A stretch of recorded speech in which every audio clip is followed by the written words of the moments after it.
Hey guys, so YCS Peru just happened this past weekend, and so I thought as usual, I'd go over the most played hand traps and staples among the available topping lists so that you can prepare your deck list for any future events. So before we continue, big thanks to my sponsors as usual, links and discount codes in the description below for Yu-Gi-Oh supplies.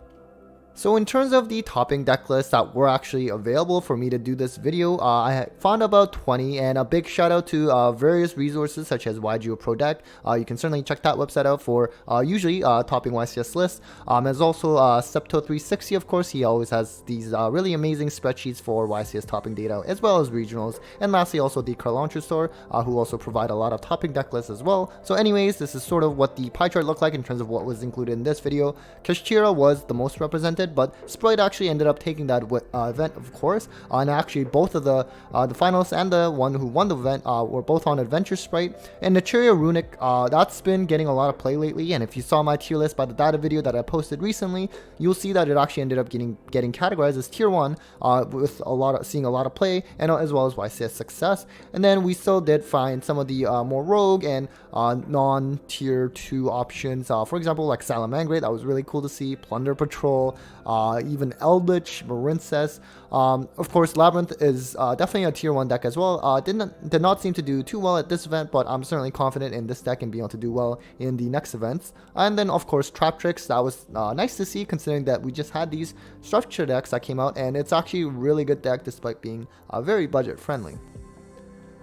So in terms of the hand trap overview, range from 0 to 16 hand traps in the main among the topping lists that were available, with a median of 6. This is right in line with what we saw at the last YCS, which was the Team YCS Vegas, as well as actually historic trend-wise, that's usually around 6. Now, in terms of the side, though, this was kind of interesting. It actually bumped up quite a bit. It was around 3 in the last YCS Vegas, but also historically, it's also usually around 3 hand traps in the side. But this time, for this event at least, looks like they actually try to load up a bit more on the side in terms of hand traps rather than board breakers. And speaking of board breakers, at least the more going second ones in terms of categorization, median was around 3. Now, last time I did this, it was around 5 actually, which was higher than usual back at that point. Of course, Kashtira, that was the first event with, Kashtira being presumably the best deck going into that YCS event, and it still is. But because of that, obviously I think a lot of people just went with that route first, but maybe now they're experimenting with the hand traps, but you never know. Usually when I do these analysis, you kind of see it go flip back and forth in terms of high hand traps, and then it converts to high board breakers instead for the next YCS and so on. And in terms of the side, 5.5 in terms of median, which is around the same, 5 like last YCS Vegas, so usually around the same, around that mark. So in terms of the actual most played hand traps, in terms of top 10, we do have Ash at number 1 as usual. At least it's been like this for like the last month or so now. So of course, branded fusion, Ash, really deadly. And also in terms of Labrynth, being able to prevent their special summoning from happening as well, it's also nice. And now that Naturia is also popular, Ash on Mole Cricket's nice, and of course Spright that won the event. Ash on Gigantic is pretty nice as well. So really versatile, and some might even side it, as you see here. Usually it used to be, when this was traditionally played, I was always more of a main deck or not played at all kind of card, but nowadays, people do still side it, especially in that branded matchup. And then we also have Nibiru, of course, because of Kashtira, I think it's still going to be in the main deck for the most part. Interestingly though, I was noticing that a lot of Kashtira lists were not actually playing Ibli anymore. Someone who played Kashtira, let me know in the comments if there's any particular reason for that kind of change. I think Ibli is certainly strong, but maybe I'm missing something. I don't play the deck myself. But Nibiru, again, quite strong. Obviously sucks when you draw it against Labrynth in game 1, and even against Trap Tricks. Yes, they can get Nibiru, but if they're just bringing out Reflection, the 5th summon, they can stop it with the Gravedigger's Trap Hole, unless they're only playing 1 and they hard draw it, then they probably can't and will get rather punished by the Nib. We also have Imperm, which has always been a good hand trap and a popular one, of course. And the best thing about that, or rather this card, is it plays around something like Talents or Thrust, for example. The only thing though is, of course, now with especially Trap Tricks in the mix as well, on top of Labrynth, where Imperm is not that great against them, right? Certainly something like Sarah, you just can't at all. So it's not amazing anymore, but I think it still has some good use. And then in terms of the fourth one, and this is where the play kind of drops down a lot, 6 out of 20 decks, and I was kind of surprised with this one, Spooky Dogwood. So in previous format, this would not be surprising at all. In the tier mirrors, those games tend to go really long, and having time cards was rather common. Nowadays in this format, I'm finding it's, at least personal experience wise, of course anecdotal, but it doesn't come up as much in terms of time cards. But I don't know what I'm missing, but I guess they felt it was important, and perhaps it came up a lot. And Dogwood, you do gain a lot of life points. I personally recently in the double maze box tournament, a Naturia runic player did Dogwood me, and I decided to just go off with Spright, and he ended up on something like 21,000 life points. So you can gain a lot of life points.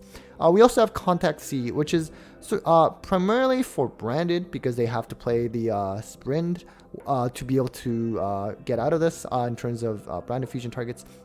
And it's kind of an interesting paradoxical relationship, because at one point it's great against branded, but then they start playing that sprint dragon, which then makes Contact C bad, and then branded players might sort of relax a little bit and then not play sprint dragon, because it's very it's a tight extra deck, right? But then Contact C becomes good again. So it just kind of flips back and forth. So it's sort of high risk, high reward. And then we also have Effect Failure. Not too much to say about this, of course. Just Monster Negate. That's kind of nice. The only downside, or rather, it's not nearly as good as it once was with Halcyon Fabrics being gone, because at least back then, worst case, you could like normal summon this and go into a combo when you were interrupted, or maybe in a grind game or something like that. But, overall, still a good card, and a very old one at that.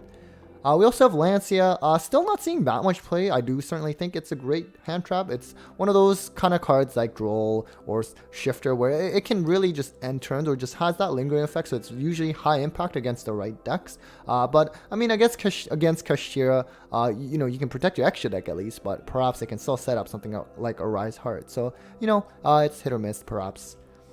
We also have Ghost Spell, which is interesting. I mean, it can be good against branded, for example. Certainly against Expulsion, where you might just auto lose if that resolves and you get that Gimmick Puppet, and they're going to probably do that multiple times too. The thing though is, of course, especially with Expulsion, if somehow both of those targets were banished, from ruling perspective, I believe you cannot Bell. But Bell has had decent application in current and previous formats as well. Against Spright, for example, which just won the YCS, you can technically Bell the Toad if the Toad was trying to negate a monster effect, because it's trying to special that monster. And so yeah, it usually has some form of use against most decks. We also have Gamma, which is certainly not nearly as played anymore as it was in the past, but still pretty good, and usually sided nowadays if it is played. And then lastly, we also have that Droll that I was speaking about. I'm kind of interested, because it's not seeing that much play, but I do think it's pretty good. For example, against branded, it can be pretty great. The only thing though is, for example, because this card, similar to like Effect Failure, it does have to go to grave, and so under Macrocosmos like effects, you cannot use Droll. So, but at the same time, something like a Rise Heart, you're obviously using Droll kind of on the first ad, so they're not going to have a Rise Heart up at that point. The only real concern is if there was Shifter being played that turn, that's why you cannot use Droll. But at the same time, you're noticing that even Flunder, that top, as well as Kashtira now, they're just siding the Shifter. So just some things to consider.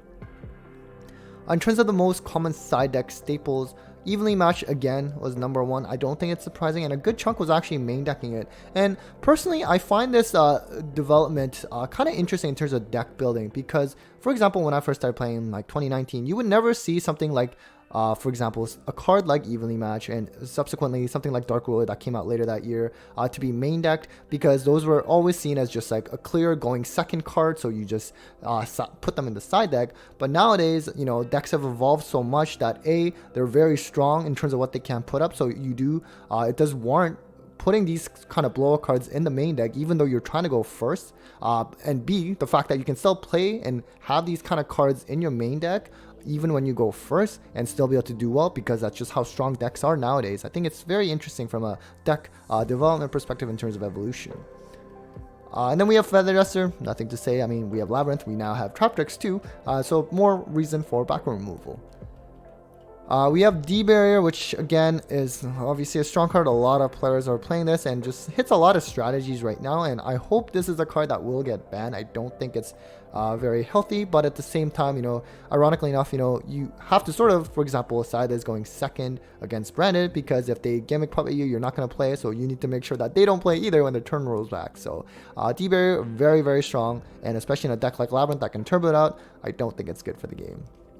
We also have Cosmic Cyclone, and I think this is going to start, keep, or at least maintain its play, certainly over Twin Twisters, because you are seeing that Naturia Runic seeing a lot more play, and something like Twin Twisters or Feather Duster, not really great against Runic because of Hugin's protection effect, and Cosmic Cyclone is really good, and that field spell is honestly really good, and just provides so much advantage over time, and the longer you play, the worse spot you're going to be in if you don't get rid of that.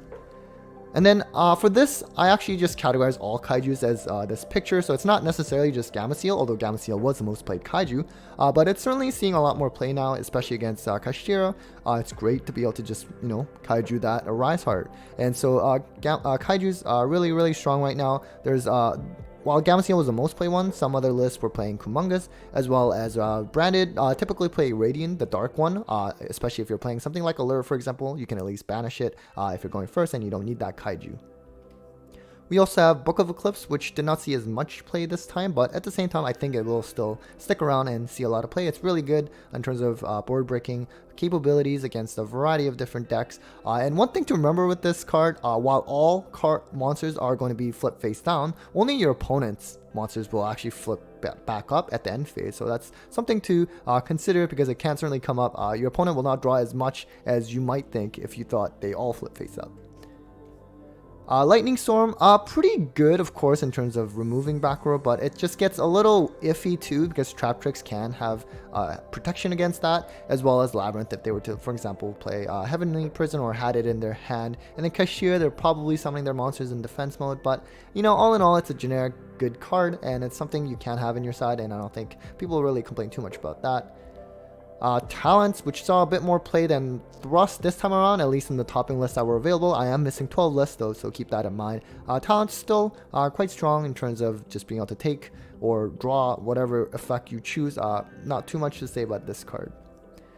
We have Forbidden Lance, which is of course more of a mainstay in Kashtira, because they want to try to protect either Rise Heart or the Shangri Era from the Book of Eclipse or whatever other kind of board breaking cards that they are able to stop. Certainly a really strong card, and it's a card that we immediately saw play in that YCS Vegas.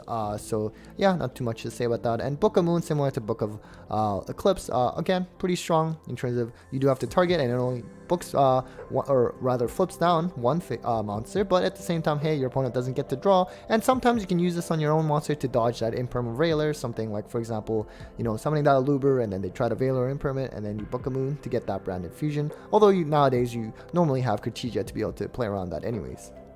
So that was it for the top cut breakdown of YCS Peru. Hopefully that was helpful in terms of building your deck list as you prepare for maybe regionals this weekend or whatever other event. So again, a big thanks to my Patreons as usual. Really appreciate the support, and well, take care guys.